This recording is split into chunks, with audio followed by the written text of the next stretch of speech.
Hola, buenas tardes. Mi nombre es Itzel Alejandra Pérez Hernández, alumna de primer semestre de la licenciatura de Derecho. Y a continuación les voy a hablar un poco acerca de la película Los Juicios de Nuremberg, película que nos ayuda a entender un poco mejor el contexto que vivía Alemania.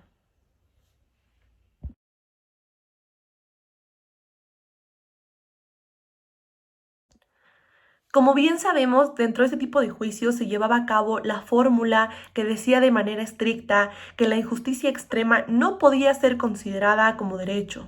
Y es por eso que podemos ver dentro de la película que los acusados podían abusar del poder que tenían y así dejaban caer la injusticia dentro de los pueblos judíos. Los juicios que fueron llevados a cabo se desarrollaron dentro de Alemania, ya que ahí se trasladaban a las partes interesadas y principalmente los culpables, quienes fueron arrestados por crímenes de guerra. Y a estos se les trataba como criminales para dejar de lado el poder que en algún momento habían llegado a tener como militares, poder en donde hacían cosas como dirigir los campos de concentración, en donde ordenaban la mano de obra esclava e incluso la empleaban, dejando así miles de muertes en el pueblo judío. Para llegar al juicio se prepararon estas personas con un aproximado de un mes de anticipación, un mes en el que incluso algunos de los acusados decidieron quitarse la vida. El día del juicio, muchos acusados creen que al fin iban a poder dar la voz y levantar su voz, dejando así que fueran perdonados por el pueblo. Pero lo único que provocaron fue la molestia de muchas de las personas del pueblo. Pero porque decían, ¿cómo perdonar crímenes contra la humanidad? Se esperaba castigar un mal que no se deseaba ser ignorado nunca por el dolor del pueblo, porque así se podían sentir seguros las personas dentro de la población para poder vivir sin el permiso de nadie. Ahora bien, los criminales ejercían actos como fusilación, como enterrar a las personas dentro de fosas enormes para así después desnudarlas, o en donde hacían que familias enteras murieran.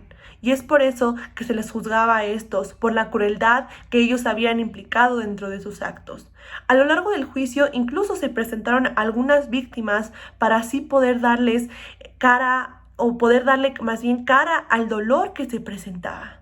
Es por eso que finalmente se ejerce el juicio final en el que dan o declaran más bien a las personas que iban a terminar muriendo y a las personas que habían sido perdonadas.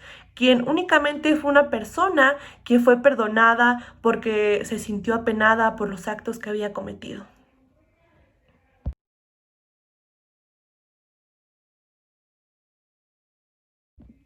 Como opinión personal acerca de la reacción de los militares cuando fueron juzgados, la verdad es que yo creo que me quedo bastante decepcionada con la mayoría de ellos, porque en un inicio, en una parte de la película, nos muestran que les llevan los papeles o los documentos en los que no les dicen el por qué son detenidos de manera estricta, y estos toman una actitud bastante arrogante. Y yo pensé que al final de la película, en donde se les dictaba la sentencia final, iban a tomar una actitud distinta, una actitud en la que se iban a sentir apenados de manera estricta, pero podemos ver que incluso algunos se sentían orgullosos o algunos mostraban una reacción en la que no se sentían nada apenados de esto.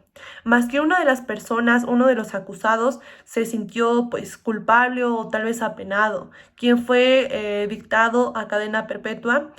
Pero aún así, la verdad es que para mí es bastante decepcionante que se haya podido vivir una situación así dentro de una población en la que muchas personas llegaron a morir y que personas como los acusados no tuvieran mayor remordimiento.